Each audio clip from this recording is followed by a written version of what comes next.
Hi everybody, it's Matt here, your local friendly neighbourhood vestibular migraine sufferer. I hope you're well and doing okay and as healthy as possible as you can be when you've got a vestibular disorder. So the purpose of today's video is really to revisit a topic I have done a video about before, but in that video I didn't feel like I articulated it well enough, so I kind of want to just come back and kind of do that a little bit better. So the video was called "The Moon is Made of Cheese."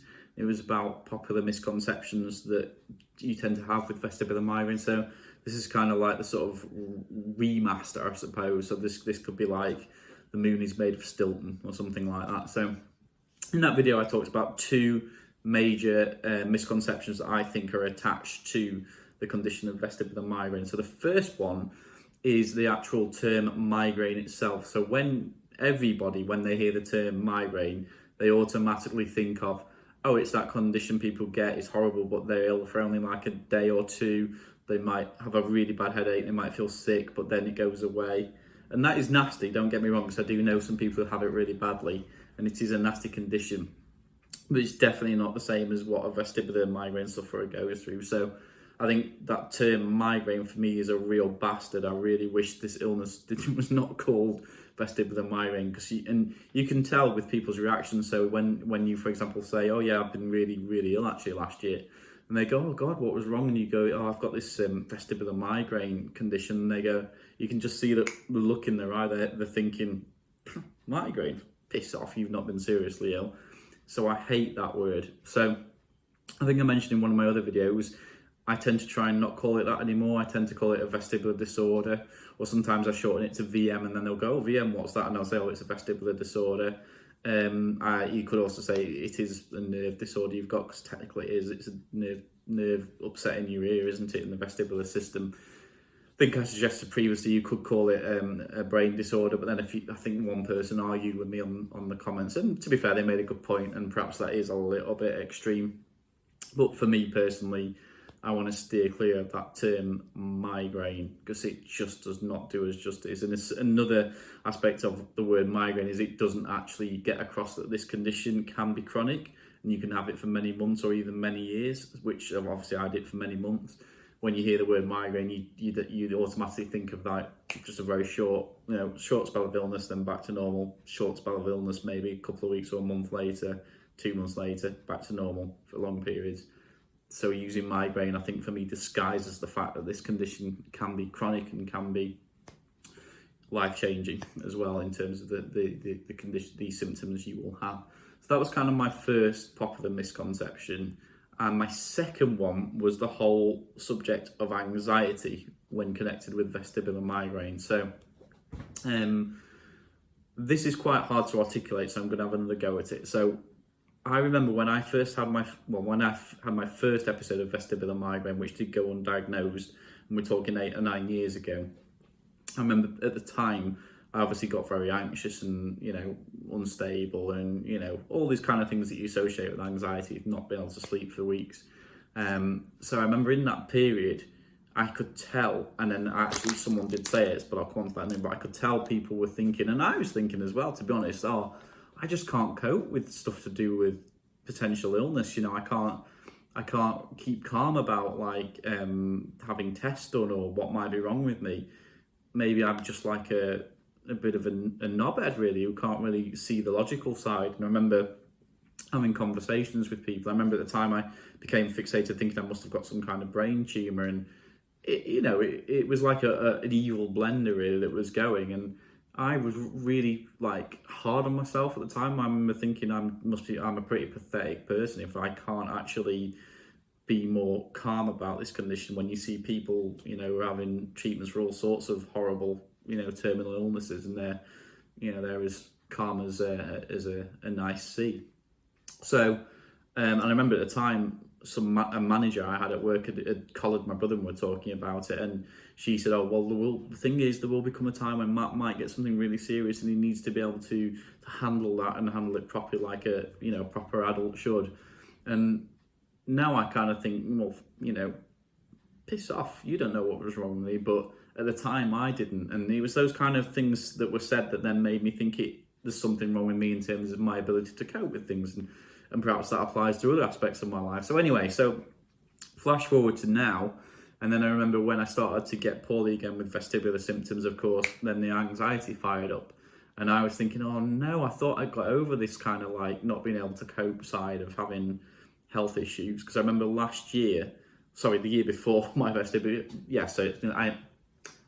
was the year before my vestibular symptoms restruck.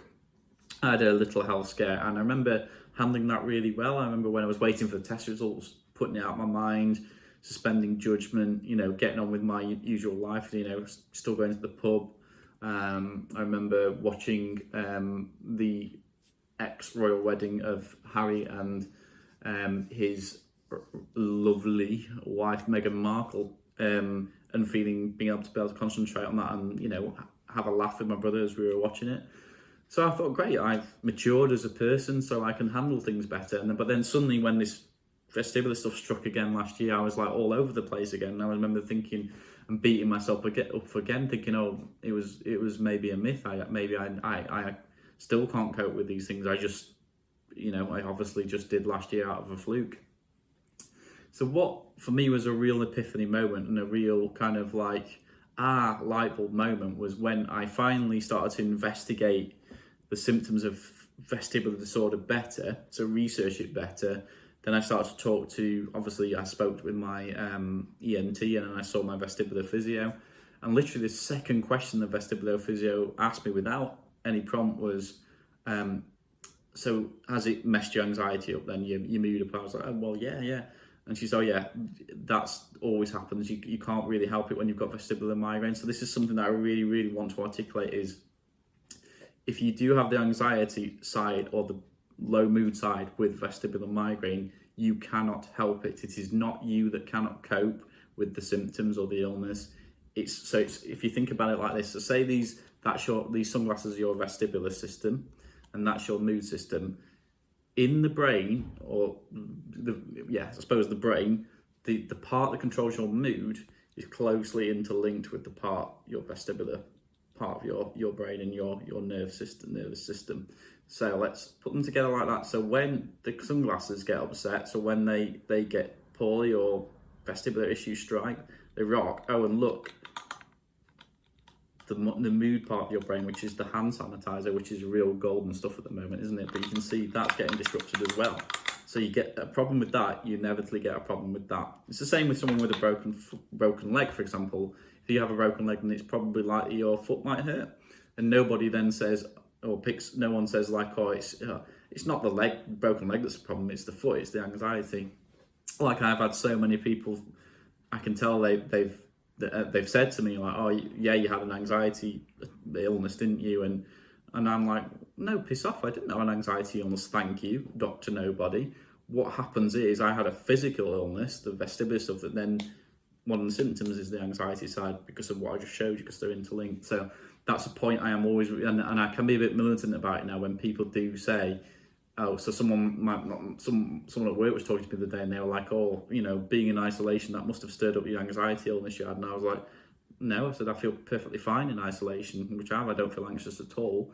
I said, it doesn't affect it at all. Don't forget what the symptoms I experienced for vestibular, like the flashback to the realisation, not be brought on by anxiety. It's the physical illness. So the anxiety is just a symptom that, fortunately, at the moment, I'm really not suffering from.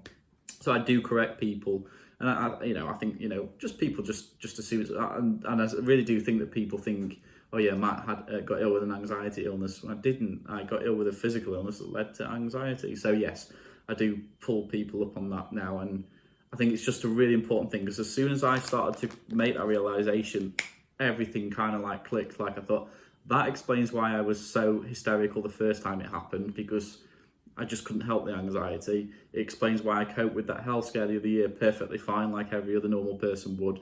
Then it explains why now at this latest episode, I'm struggling with the anxiety again. It's not that I've not matured as a person or I can't cope with crappy things in life. It's because they're interlinked, vestibular system and the mood system. Upset the vestibular system, your mood system goes. Really is straightforward. So I wish that message would get across more clearly. So that's why I'm redoing this video, just to really emphasize that point. So that was it. Hopefully I've articulated that a little better there. So do play this video. If you're going to play any of the bloody videos that I've done to your loved ones, play them this one, particularly if they are giving you a bit of a hard time, or you're getting judged for being like told that you're somebody who just can't cope with things. Play them this video, and I'm telling the person who's listening to this on behalf of the vestibular person, it's not their fault. Listen to what I've just said. So hopefully that helps. So I'm coming up to my 1 year anniversary of vestibular stuff, so there's going to be a special video on that. I say special, there's going to be one. Might have a twist, I might be having an alcoholic drink during it, who knows. So that's coming up, so I will definitely be doing a video on that. So hope you're all okay. I hope you're kind of dealing with your vestibular stuff and, you know, COVID stuff. People tend to forget that. I think that COVID is such a big issue, and rightly so, but I think there is a little bit of people tend to forget that other illnesses carry on at the same time, don't they? So, you know, COVID is nasty, but we're still dealing with our shitty vestibular symptoms at the same time. So I think it's important to still, you know, communicate and make videos about vestibular through this COVID crisis. So there we go.